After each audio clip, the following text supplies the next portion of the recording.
하나님 말씀은요, 누가복음 20장 1절에서 8절까지 말씀입니다.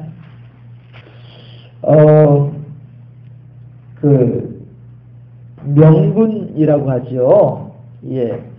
해서 명분이 합당하면 많은 백성들이, 많은 군중들이 거기에 따른다라고 하는 것이죠. 그러나 명분이 합당하지 못하면 백성들의 마음이 떠나간다 하는 것입니다. 명분에 대한 이야기는 삼국지를 읽으면서도 자주 이야기가 나오지요. 그래서 출사표라고 해서 명분을 세우는 거죠. 제갈공명이 유비가 죽고 난 뒤에 유선이 왕이 됐을 때 제갈공명이 마지막으로 이제 출사를 하면서 사마천과의 대결했죠. 그때에도 이제 출사표를 던집니다. 그래서 임금이시여, 선왕께서 돌아가시고 난 뒤에 이루신 위협이 지금 이렇게 위협을 당하고 있습니다. 이러할 때 비록 신이 나이 많아 늙었으나 마지막 힘을 다하여서 선왕의 유업을 이루면서 이 땅에 태평성대를 이루기를 원합니다 하면서 어느 나라는 이렇게 해서 잘못을 하고 있고 어느 나라는 저렇게 해서 백성들을 괴롭히고 있지만 우리들은 이렇게 할 것입니다 하는 그런 이제 명분을 세우는 것입니다. 했을 때 백성들이 제갈공명이 역시 노신이 마지막까지 충성을 다하려고 하는구나. 그리고서 제갈공명의 그 깃발 아래 백성들이 쫙 모여오는 거죠. 그래서 이제 그 군인들을 데리고서 나가서 싸우는 거예요. 이 명분이거든요. 명분이 합당하면 사람들은 따르게 돼 있다. 예전에 이제 박정희, 김대중 두 사람의 이제 어떤 그런 일이 있을 때에도 박정희라고 하는 사람이 그 큰 권력을 가지고 있는 사람이 김대중이라고 하는 사람을 함부로 못했던 이유 또한 백성들의 마음이 그쪽으로 많이 가있기 때문에 명분이 거기에 합당하기 때문에 이런 것이죠. 오늘 본문에서도 바로 그것을 이야기하고 있는 겁니다. 대제사장들과 서기관들과 바리새인들이 장로들과 더불어서 예수님에게 찾아왔어요. 그 당시 예수님은 회당에서 복음을 증거하고 계실 때였어요. 그때 예수님을 향해서 대체 당신은 어떤 명분으로 이런 일을 하고 있는 것이요? 제사장들이 물어보는 거죠. 예수님을 향해서 어떤 명분으로, 누가 준 권위로, 이 말은 어떤 명분으로, 어떤 이유 때문에 이렇게 이야기하는 거죠. 그렇게 했을 때 이 대제사장들은 이런 종교 지도자들은 이렇게 해서 예수님을 올가맬 수 있겠다.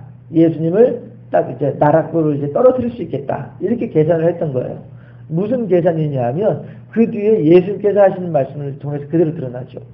그 질문을 받았을 때 예수님께서 하신 말씀이 그래? 나는 이러한 명분으로 이러한 권위로 내가 이렇게 일을 하는 것이야 라고 말을 하게 되면 이게 조금 이상해지는 거예요. 왜냐하면 백성들은 일종의 그 군중심리라고 하는 것이 있어서 김일성이라고 하는 사람이 사망했을 때에 그 텔레비전에서 우리가 봤잖아요. 막 와서 그냥 통곡을 하고 어떤 사람들은 막 기절을 하고 며칠 전에도 이제 차베스라고 하는 베네수엘라의 대통령이 죽었는데 베네수엘라인가 아무튼 저는 그 사람이 죽었는데 거기서도 조문하러 왔다가 국민이 조문하러 왔다가 막 실신하고 이런 일이 있다고 하는데 그게 왜 그런 일이 벌어졌느냐 하면 군중심리 때문에 그렇거든요. 일종의 물론 이제 그 사람들이 그만큼 그 대통령을 존경했고 또 북한에 있는 주민들도 김일성을 그만큼 따랐고 했기 때문에 어떤 그런 상실감 때문에 그런 이제 졸도한 일도 생기고 막 하는 그런 수도 있지만 또 한편으로는 군중심리도 크게 작용을 하는 거예요. 이 많은 사람들이 그래 우리 위대한 지도자 동지를 위해서 이렇게 조문을 하러 왔구나라고 하는 어떤 그런 생각들이 상승 효과를 내서 나로 하여금 감정이 더 격해지게 만들어버리는 이런 것이 있단 말씀이에요. 이게 군중심리의 또 맹점이기도 하거든요. 그랬을 때 예수님께서 당신은 떳떳하시지만 당신의 입으로 그렇게 표현을 했을 때에 이 군중들의 마음이 어떻게 움직일런지에 대해서는 예수님께서도 조심스러운 거예요. 다시 말씀드릴게요. 백성들이 당신의 마음을 떠나가는 것이 문제가 아닌 거예요.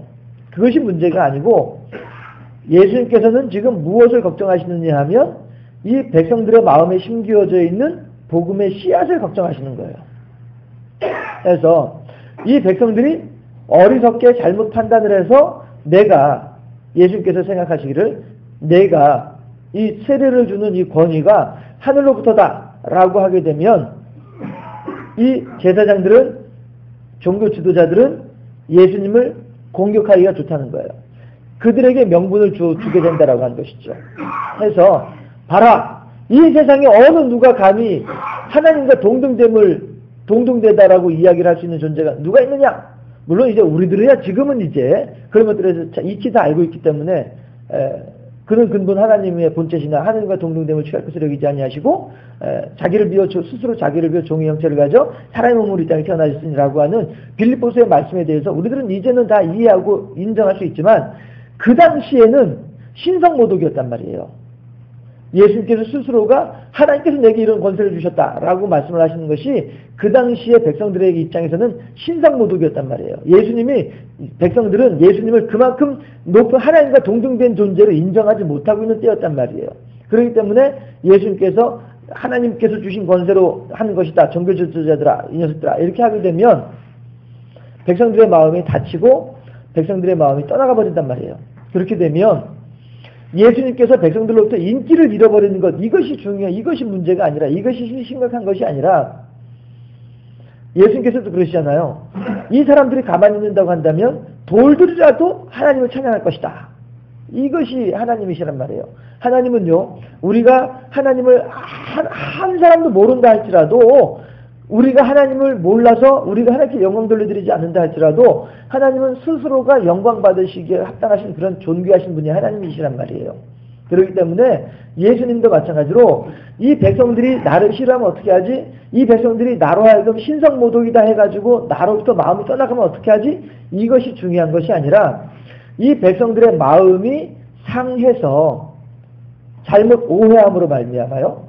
이 백성들의 마음이 상해서 이 백성들이 더 큰 슬픔 가운데 빠지면 어떻게 할 것인가? 이것이 예수님은 더 걱정스럽기 때문에 그 백성들을 사랑하고 그 백성들을 돌보는 마음이 있기 때문에 당신 스스로가 하나님의 본체이심에도 불구하고 하늘로부터 그런 권위를 받으셨음에도 불구하고 당신 스스로가 이렇다라고 당당하게 말씀하시기에는 조심스러운 거예요. 다시 말씀드릴게요.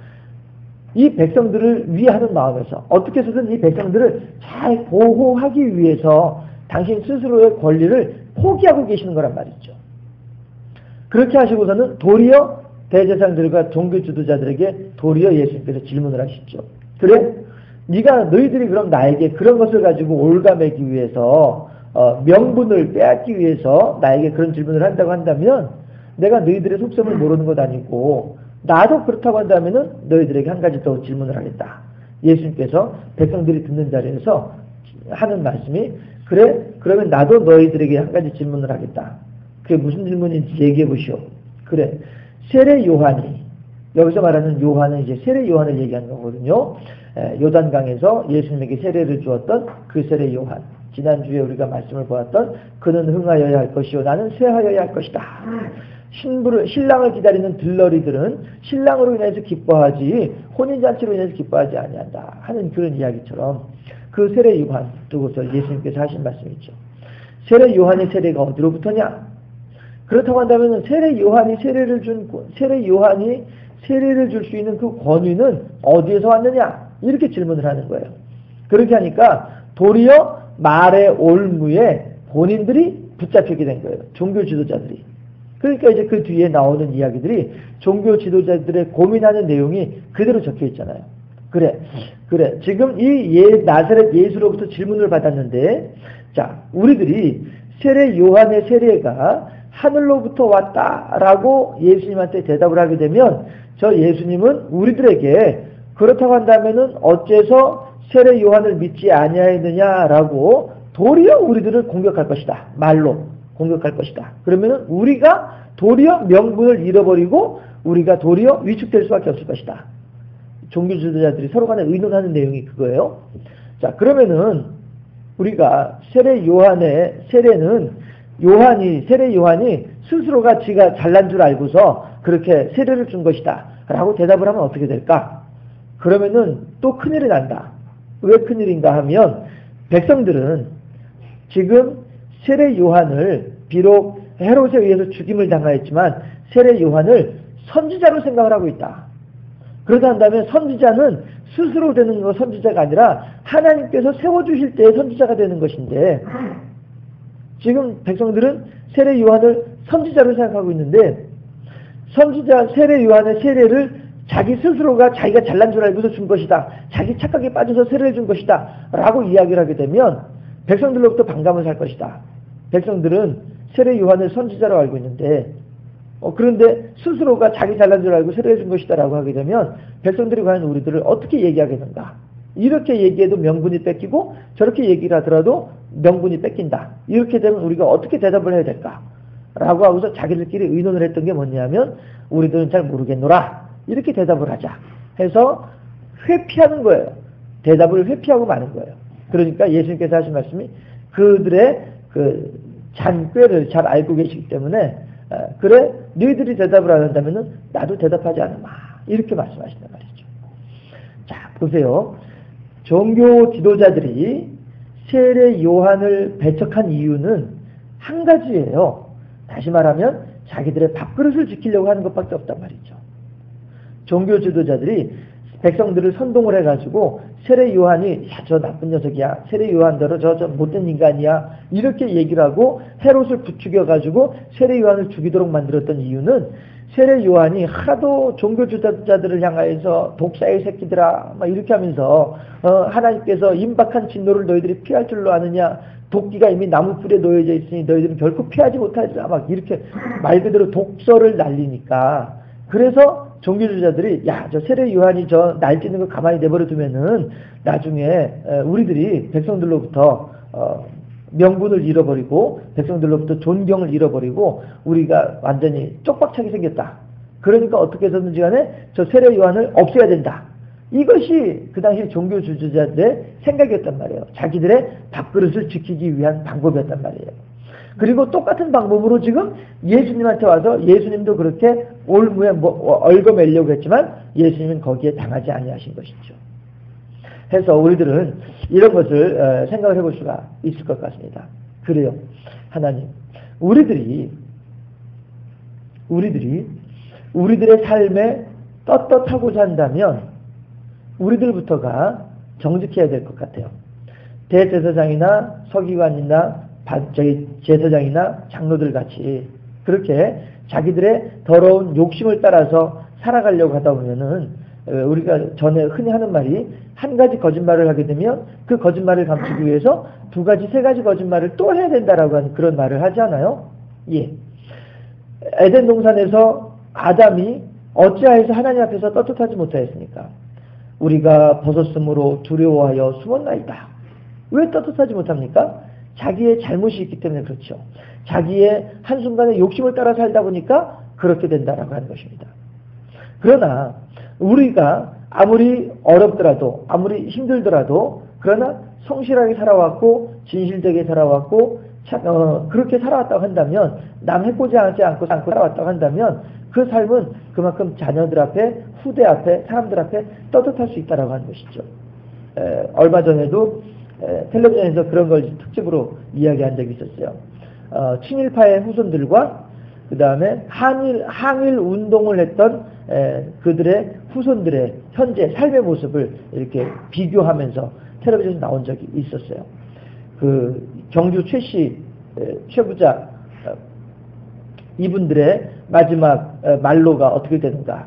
어떤 사람은 상해에서 자살하기도 하고 이렇게 하면서 그 많던 재산들을 항일 운동을 하는데 다 이렇게 주고 난 뒤에는 그렇게 쓸쓸하게 제대로 인정받지 못하고 나라 국가로부터 인정받지 못하고 그렇게 쓸쓸하게 그렇게 생을 마감하는 그런 내용의 이야기들이었었어요.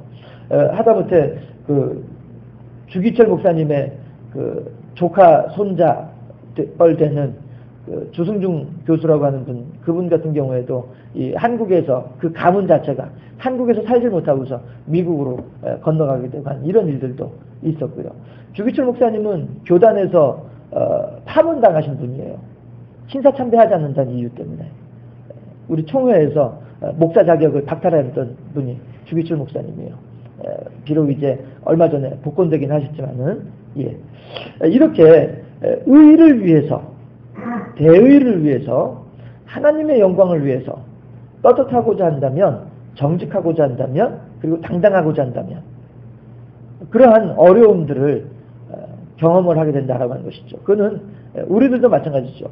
우리들도 우리들의 삶의 규모에서 이 순간에 아니할 말로 그 새벽예배 마치고서 열심히 기도하고서 집에 가다가 옆집에 호박이 하나가 이렇게 내려와가지고 열려 있으니까 야 요거 된장찌개 끓여 먹으면 좋겠다고 해서 딱 따가버린단 말이에요.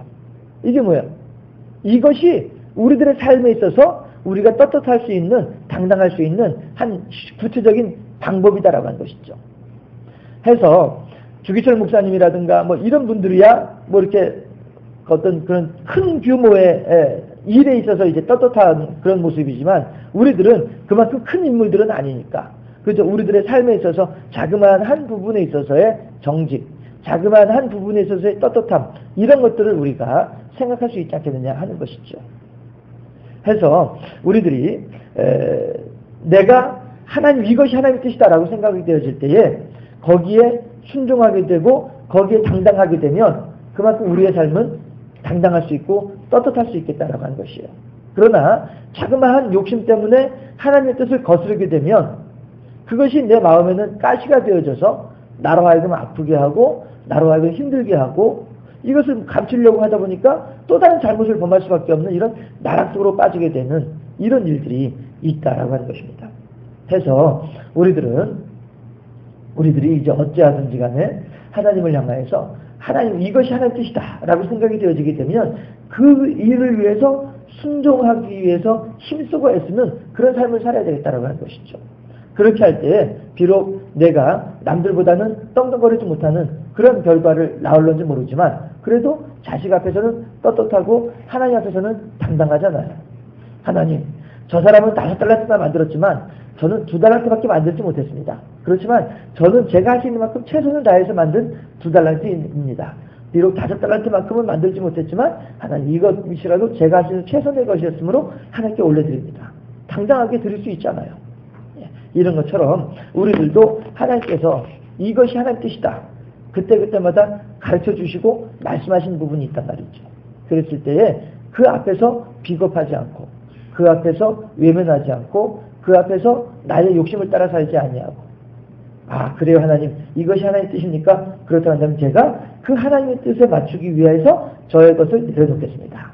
이러한 당당함이 있을 때에 하나님 앞에서 우리가 영광 돌려드리고 사람들 앞에서도 또 우리들 주변에 있는 우리 후손들이라든가 우리 주변의 사람들 앞에서도 그래 난 이런 사람이야. 나 이렇게 당당했어. 하나님을 위해서 이렇게 헌신했고 하나님을 이렇게 충성했어. 이렇게 이야기할 수 있는 그런 삶을 살 수 있지 않겠는가 하는 것입니다. 해서 우리가 오늘의 기도 제목을 이렇게 생각을 해보았습니다. 인간의 욕심과 이기심을 버리게 해주시옵소서. 당시 종교 지도자들은 자기들의 욕심을 위해서 자기들의 욕심을 따라 살아갔던 사람들이었다라고 하는 것입니다. 그래서 우리들은 그들의 모습을 보면서 욕심과 이기심을 버리게 하소서. 100% 버릴 수는 없겠지만 조금씩 더 그렇게 많이 버려 나아가는 그런 우리 삶이 되게 해달라고. 인간의 욕심과 이기심을 버리게 하소서. 두 번째는 과연 하나님께서 무엇을 원하실까? 하나님의 뜻하신 바가 무엇일까? 이것을 우리들이 잘 분별할 수 있어야 되겠어요.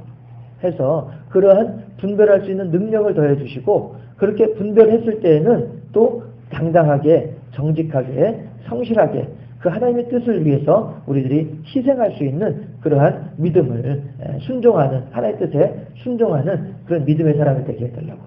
첫 번째 기도 제목은요. 저의 속에 있는 욕심과 저의 속에 있는 이기심을 남들은 못 되더라도 나만 잘 되면 좋다라고 하는 그런 이기심을 버리게 하소서. 인간의 욕심과 이기심을 버리게 하소서. 두 번째 기도 제목은 과연 하나님께서 제게 원하신 바가 무엇인지를 잘 깨달아 알아서 그대로 순종할 수 있는 사람이 되게 하옵소서. 두 가지 제목으로 주여 한번 외치면서 간절하게 기도하시고 제가 마치도록 하겠습니다. 기도합니다. 할렐루야. 좋으신 아버지 하나님 감사합니다.